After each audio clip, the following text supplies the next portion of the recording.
아이 사무엘이 엘리 앞에서 여호와를 섬길 때에는 여호와의 말씀이 희귀하여 이상이 흔히 보이지 않았더라.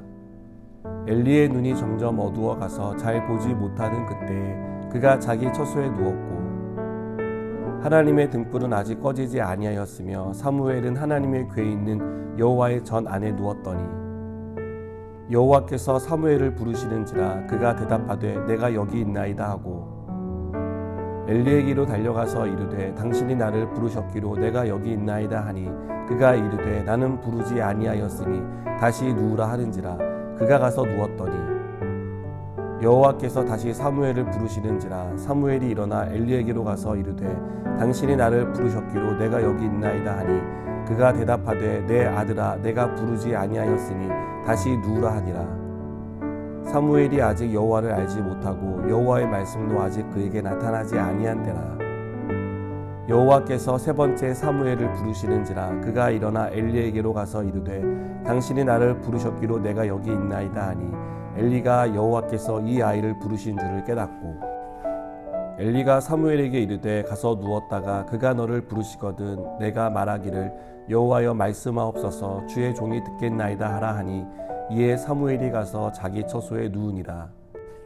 여호와께서 임하여 서서 전과 같이 사무엘아 사무엘아 부르시는지라 사무엘이 이르되 말씀하옵소서 주의 종이 듣겠나이다 하니 여호와께서 사무엘에게 이르시되 보라 내가 이스라엘 중에 한 일을 행하리니 그것을 듣는 자마다 두 귀가 울리리라.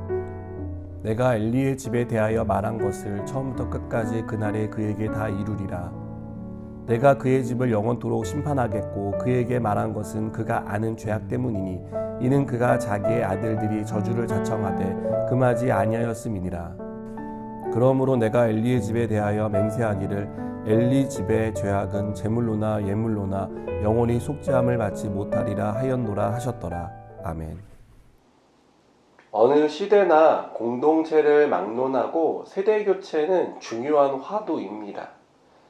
세대 교체의 성공 여부에 따라 공동체가 지속되기도 하고 때론 도태되기도 하기 때문입니다.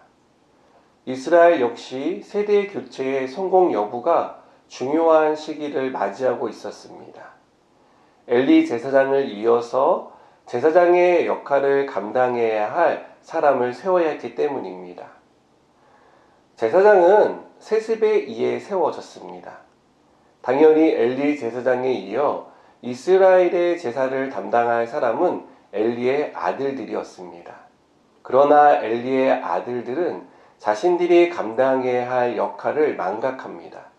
자신들이 얼마나 특별한 은혜와 영광된 직분을 맡았는지를 잊었습니다. 그래서 하나님을 경홀히 여겼고 망령된 행실을 보였습니다. 이런 엘리의 집안을 하나님은 더 이상 두고 보지 않으셨습니다. 그래서 엘리의 집안을 심판하기로 작정하십니다. 그리고 엘리가 맡고 있던 이 제사장의 귀한 직분을 사무엘에게 넘기기로 결심하십니다. 저는 오늘 말씀을 묵상하면서 1절에 여호와의 말씀이 희귀하여 이상이 흔히 보이지 않았다라는 말씀이 꼭 이스라엘의 영적인 상태를 보여주고 있다는 생각이 들었습니다. 또 2절에 엘리의 눈이 점점 어두워 잘 보지 못했다는 설명이 엘리의 영적 상태를 대변해주고 있다는 생각이 들었습니다. 누구보다 하나님 앞에 민감해야 할 사람이 있다면 그는 단연 엘리 제사장입니다. 그러나 엘리는 하나님 앞에 민감하게 깨어있지 못했습니다. 그는 사무엘을 부르시는 하나님의 음성을 듣지 못했습니다. 사무엘이 하나님의 음성을 듣고 세 번째 찾아왔을 때에야 비로소 하나님이 사무엘을 부르신다는 사실을 알고 사무엘에게 조언해 줍니다. 엘리의 영적인 상태가 이렇게 된 데에는 그 아들들의 죄와 무관하지 않습니다. 엘리는 어느덧 하나님보다 자녀를 더 사랑하는 사람으로 변해 있었습니다. 그래서 자녀들에게 바른 길을 제시해야 했지만 그렇게 하지 못했습니다. 우리의 영적인 상태는 하나님에 대한 민감함으로 드러납니다. 하나님의 말씀을 가까이 하고 기도하는 사람은 하나님의 세미한 음성을 들을 수 있습니다. 그러나 하나님의 말씀과 무관하게 살아가고 지속적으로 기도하지 않으면 하나님이 큰 소리로 외치셔도 듣지 못하게 됩니다.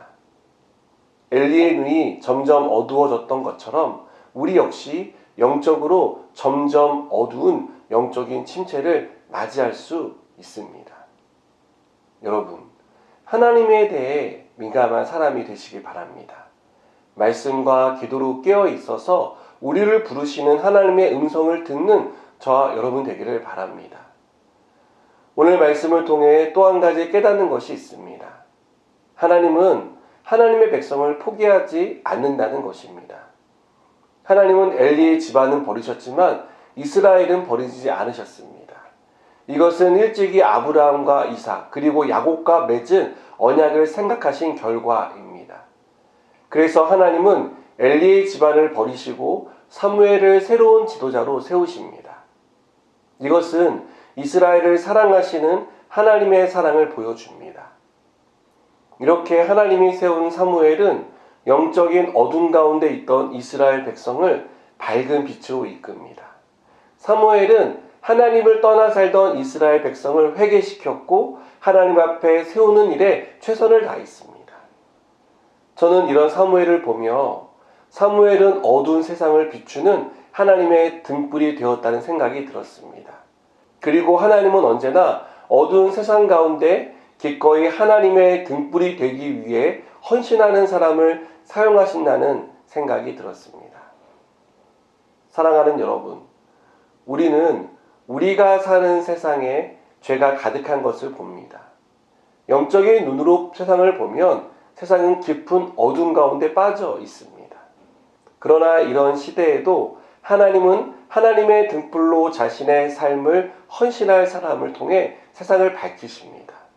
멸망의 길과 절망 가운데 살고 있는 사람들을 생명의 길로 인도하십니다.